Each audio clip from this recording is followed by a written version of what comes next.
Perkenalkan, saya atas nama Yasinta Inakali dari Prodi Biologi semester 2 akan menjelaskan tentang proses pembuahan tunggal Gymnospermae dan proses pembuahan ganda pada Angiospermae. Yang pertama, proses pembuahan tunggal pada Angiospermae. Proses pembuahan tunggal Angiospermae adalah proses pembuahan yang terjadi hanya sekali, yaitu satu sel sperma membuahi ovum. Pembuahan yang terjadi pada Gymnospermae disebut pembuahan tunggal. Setiap inti generatif melebur dengan inti sel telur. Mikrofil terbelah ke udara bebas. Pembuahan pada Gymnospermae disebut pembuahan tunggal karena tiap-tiap inti sperma membuahi satu sel telur. Proses pembuahan tunggal pada Gymnospermae. 1. Pembuahan tunggal diawali dengan peristiwa menempelnya serbuk sari pada lubang bakal biji yang mengandung tetes-tetes penyerbukan. Kedua, serbuk sari selanjutnya membentuk bulu serbuk sari yang berkembang dari sel vegetatif ke dalam serbuk sari. Yang ketiga, bulu serbuk sari mengarah ke archegorium melalui mikrofil. Konus betina pada tumbuhan Gymnospermae lebih berisi dan besar jika dibandingkan dengan konus jantan. Konus betina ini menghasilkan megaspora yang kemudian akan tumbuh menjadi genetatif betina. Sedangkan konus jantan menghasilkan mikrospora yang berkembang menjadi serbuk sari atau genetatif jantan. Proses penyerbukan tunggal ini dibantu oleh angin. Dengan bantuan angin, serbuk sari akan jatuh di konus betina, kemudian ditarik masuk ke dalam bakal biji serbuk sari, kemudian akan membentuk tabung serbuk sari, berfungsi untuk membuka jalan menuju ke sel telur atau ovum. Kemudian sel sperma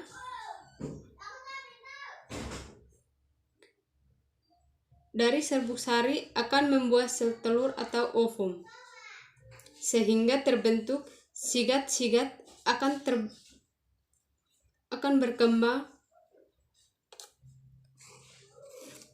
berkembang menjadi embrio yang tersimpan dalam genetatif betina, sehingga genetatif betina ini berfungsi memberi sediaan makanan bagi embrio.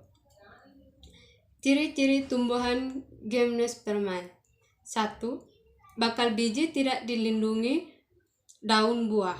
2. Memiliki klorofil untuk fotosintesis. 3. Memiliki batang tegak, lurus, dan bercabang. 4. Sperma menuju sel telur melalui tabung serbuk sari. Kelima, alat kelamin terpisah. Serbuk sari ada di strobulus jantan dan sel telur ada di strobulus betina. Keenam, tidak memiliki bunga sejati. Contoh tumbuhan berbiji terbuka pada Gymnospermae. Pertama, pinus. Kedua, kemerot. 3, melinjo. Pada pembuahan ganda Angiospermae. Pembuahan ganda adalah proses yang terjadi pada pembentukan biji tumbuhan Angiospermae atau berbiji tertutup. Sebab ia mempunyai dua inti generatif atau sperma masing-masing membuahi sel telur yang akan menjadi lembaga dan inti kandung lembaga menjadi endosperma. Mengapa disebut pembuahan ganda? Karena terjadi dua kali proses pembuahan, yaitu peleburan inti generatif 2 dengan inti kandung lembaga sekunder membentuk endosperma atau cadangan makanan. Proses pembuahan ganda pada Angiospermae. Pembuahan melibatkan megaspora yang membentuk ovum dan inti kandung lembaga sekunder serta mikrospora yang membentuk 2 inti generatif dan 1 inti vegetatif. Ketika terjadi penyerbukan, inti generatif pertama akan membuahi ovum dan inti generatif. Kedua akan membuahi inti kandungan lembaga sekunder, sedangkan inti vegetatif akan mengalami degenerasi. Pembuahan ovum dan inti generasi. 1 menghasilkan sigat dan pembuahan inti generatif. 2 dengan inti kandungan lembaga akan menghasilkan endosperma sebagai cadangan makanan bagi sigat. Proses pembuahan ganda pada Angiospermae yaitu serbuk sari menempel pada ujung putik dan menghasilkan serbuk sari yang akan menembus ke ovum melalui pori kecil atau miliofil. Kedua sperma kemudian dilepaskan ke ovarium melalui saluran ini. Salah satu sperma membuahi sel telur, membentuk sigat diploid atau embrio. Sel sperma yang satu lagi akan melebur dengan kedua inti polar haploid yang terletak di bagian tengah kantong embrio. Hasilnya adalah sel bersifat triploid.